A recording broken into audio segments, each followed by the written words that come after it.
Setelah gerakan pengadilan rakyat atau pengadilan jalanan tidak berhasil, maka kini ada gerakan yang disebut dengan gerakan 303. Gerakan di mana 303 para guru besar turun gunung untuk memberikan sesuatu yang biasa dikenal dengan sahabat pengadilan. Mereka menamakan gerakan sahabat pengadilan, ya bukan lagi pengadilan rakyat tapi sahabat pengadilan yang dalam istilah teknis kita kenal dengan amicus curiae, ya. Ini sebuah pendekatan di mana baik diminta atau tidak diminta, boleh seseorang bisa atau kelompok tertentu bisa memberikan dukungan-dukungan dalam pengambilan keputusan oleh Mahkamah Konstitusi. Kita akan bahas soal ini, bukan partai politik. Teman-teman, ya kita lihat lagi ya, ternyata para guru besar kita ini, 303 ini entah datang dari mana semua. Apakah mereka adalah guru-guru besar yang memang punya kaitan yang sangat erat dengan persoalan politik, ya, persoalan kebijakan, persoalan apa yang sedang dihadapi oleh pemilu kita kali ini. Nah, tapi sebelumnya kita mau baca dulu teman-teman satu buku ya, untuk mencoba untuk memanas-manasi pikiran kita dulu ya. Kita panasi dulu pikiran kita, warming up dulu ya. Baik, ada satu buku di tangan saya yang berjudul The Bilderberg Group, ya. Sebuah organisasi dunia ya, sebuah organisasi dunia yang biasa disebut dengan organisasi rahasia paling berpengaruh yang mengendalikan dunia saat ini ya. Sehingga dia mengatakan bahwa ini adalah organisasi yang negara di atas negara ya. Baik, buku ini bestseller di 49 negara ya. Saya tidak tahu apakah organisasi ini eksis atau kemudian sudah bermetamorfosis. Apapun itu, saya belum cukup mengupdate persoalan ini, tetapi saya ingin menangkap spirit atau semangatnya di dalamnya, di mana buku ini menceritakan tentang hadirnya sebuah organisasi yang bermula dari pertemuan di Hotel Bilderberg ya di Belanda tahun 1954, di mana dia menjelma sebagai sebuah organisasi rahasia yang paling mengendalikan dunia. Banyak hal-hal yang terjadi di dunia, termasuk di Indonesia, krisis ekonomi, pergantian rezim, perang dan lain sebagainya, dan tak lepas dari peran kelompok rahasia ini. Semua itu demi memantapkan hegemoni mereka di dunia. Apakah ya hiruk pikuknya Pilpres kita di sini juga ada campur tangan organisasi-organisasi Bilderberg atau organisasi-organisasi sejenisnya, sehingga kelihatannya memang rasionalitas agak sulit untuk dinalar ya. Perilaku-perilaku politik, perilaku-perilaku para elit kita dalam konteks kontestasi Pilpres ini. Baik teman-teman, ada catatan di dalamnya, mungkin mau dibacakan di sini ya. Yes. Sayangnya, seperti Bilderberg Group telah tumbuh jauh dari idealisme awal dan menjadi pemerintah dunia bayangan. Wah, ini yang memutuskan bagaimana rencana-rencana mereka bisa dijadikan melalui pertemuan-pertemuan tahunan yang sangat rahasia. Nah, di balik kelompok-kelompok penggugat ini, apakah ada ya jenis-jenis organisasi seperti ini? Ya, kita orang bilang mana kutehe. Tapi kita bisa lihat ya, kita mencoba untuk melihat simptom-simptomnya atau tanda-tandanya. Kembali kepada gerakan ya, gerakan 303 para guru besar yang tentu kita tidak tahu ini semua datang dari mana, apakah dari ilmu Fakultas Sosial Politik, hukum ya, dan atau mungkin juga dari peternakan, perbengkelan atau apapun ya, teknik bangunan dan sebagainya, berkumpul jadi satu kemudian punya semacam naluri, punya semacam ambisi, punya semacam hobi bagaimana ikut berpartisipasi dalam konteks ini mencawe-cawe Mahkamah Konstitusi ya, atau mencawe-cawe negara, mencawe-cawe konteks politik di Indonesia. Nah, teman-teman, kalau kita lihat gerakan 303 ini merupakan satu gerakan yang menurut saya kelanjutan dari pergerakan-pergerakan kampus menggugat ya, kemudian parlemen jalanan, gerakan pengadilan rakyat, dan kali ini adalah agak sedikit soft ya, yaitu yang disebut dengan sahabat pengadilan ya. Di sini dalam catatan saya amicus curiae ya, seperti itu.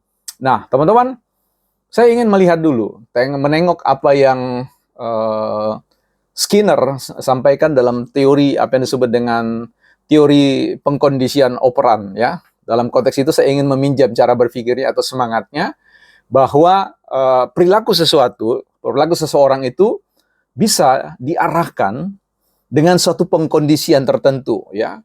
Misalkan ketika dia diberikan reward, maka sangat mungkin dia akan melakukan sesuatu sebagaimana yang dikondisikan, ya, seperti itu, ya.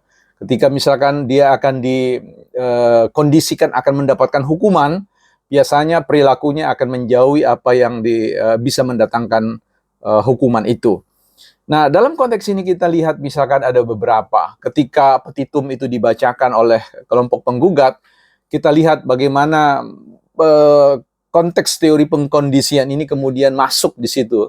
Di mana misalkan kita sebut Profesor Mahfud MD mengajukan sebuah pendekatan, melakukan sebuah pengkondisian bahwa Mahkamah Konstitusi, hakimnya, dapat mengambil sebuah terobosan-terobosan untuk beyond election, melampaui sebuah pemilihan atau lagi melampaui apa yang disebut dengan batasan-batasan kewenangan-kewenangan MK itu dengan prinsip yang disebut dengan landmark decision, bahwa Mahkamah Konstitusi bisa saja mengambil sebuah putusan yang melampaui undang-undang yang ada. Itu berarti bisa saja melampaui persoalan apa yang disebut dengan bukan mahkamah kalkulator, tapi mahkamah substantif. Wah, ini ya, jadi berbicara tentang substantif, ya, seolah-olah bahwa suara rakyat yang 58% itu tidak substantif, ya. Nah, itu bisa dipahami sebagai sebuah teori pengkondisian, ya, yang digagas oleh Skinner, ya. Kita mencoba untuk menggunakan prinsip-prinsip itu untuk membaca pergerakan-pergerakan yang ada di dalam Mahkamah Konstitusi ini. Dan itu juga terjadi ketika Ganjar mencoba untuk memberikan satu statement. Kalau ada 5 hakim yang berani, ya, memutuskan untuk mengabulkan itu, kira-kira demikian, ya, itu kan seorang mengatakan kalau Anda tidak mengabulkan, berarti jajaran 8 hakim Mahkamah Konstitusi itu adalah penakut, gitu loh. Jadi ini sudah dikondisikan, jangan sampai kemudian orang mengatakan Anda adalah ternyata, ya, Sami Mawon, sama saja, ya, ternyata engkau adalah kelompoknya 02, ya, yang kemudian memberikan penghakiman putusan yang kemudian tidak berani karena desakan atau intimidasi, ya, intimidasi yang dilakukan oleh kekuatan tertentu. Nah, itu kan sebuah pengkondisian agar supaya ini klop dengan apa yang 01 dan 03 sampaikan, bahwa Indonesia pernah menjadi mahkamah penyelenggara putusan, ya, peradilan perselisihan yang kemudian diakui oleh dunia. Wah, seolah-olah kalau ini sekali lagi tidak memutuskan, tidak membuat sebuah putusan yang memihak pada penggugat, maka dianggap ini adalah mahkamah yang tidak akan dipuji lagi, ya. Nah, ini sebuah pendekatan yang terus coba dihadirkan dalam rangka untuk mengganggu pikiran-pikiran para hakim, ya. Dan dengan hadirnya apa yang kita sebut dengan catatan-catatan gerakan 303 dari yang menamakan diri sahabat pengadilan atau amicus curia ini, ingin mau mengatakan bahwa 8 orang Mahkamah Konstitusi itu, hakim itu, tidak mampu berpikir jernih, tidak mampu berpikir dengan wawasan yang sistemik, sehingga mereka harus dibantu, gitu loh. Seolah-olah dengan bantuan ini, mereka boleh mendapatkan pegangan, dan mereka bisa membuat sebuah putusan yang diterima oleh masyarakat, ya. Pengkondisian seperti ini, ya, tentu kelihatan sekali sangat tidak masuk akal, ya. Menurut saya kehilangan bukan hanya kecerdasan, tetapi ketidaksehatan di dalam konteks bernalar, ya. Nah, tentu kita semua tahu bahwa Mahkamah Konstitusi tidak akan mungkin mengabaikan apa yang disebut dengan putusan, katakanlah bahwa memberi ruang pada Prabowo dan Gibran untuk maju di dalam Pilpres itu, ya, itu adalah sebuah keputusan hukum, sebuah keputusan atau putusan yang sifatnya final and binding, ya, final dan mengikat, yang tidak mungkin akan mundur lagi ke situ. Jadi sulit sekali bagi Mahkamah Konstitusi saya kira untuk meloloskan putusan mereka. Dan ketika itu terjadi, ya tentu putusan itu akan dibayang-bayangi oleh rongrongan, ya quote gonggongan oleh pihak-pihak yang menggugat seolah-olah MK ini terintimidasi, MK ini sudah dikooptasi atau dikendalikan dan seterusnya. Nah, dalam kontestasi ini tadi sekali lagi kita tidak tahu apakah ada pihak-pihak yang seperti dituliskan di dalam buku ini. Ada grup yang namanya Bilderberg, ya, organisasi rahasia yang kemudian turut menentukan, berharap bahwa keberadaan Indonesia itu ada di bawah pengaruh mereka, kendali mereka. Dan mereka tahu persis sedang berhadapan dengan Jokowi yang misalkan bagaimana ingin menasionalkan, ya, tambang-tambang yang sangat punya arti penting bagi kehidupan bangsa Indonesia.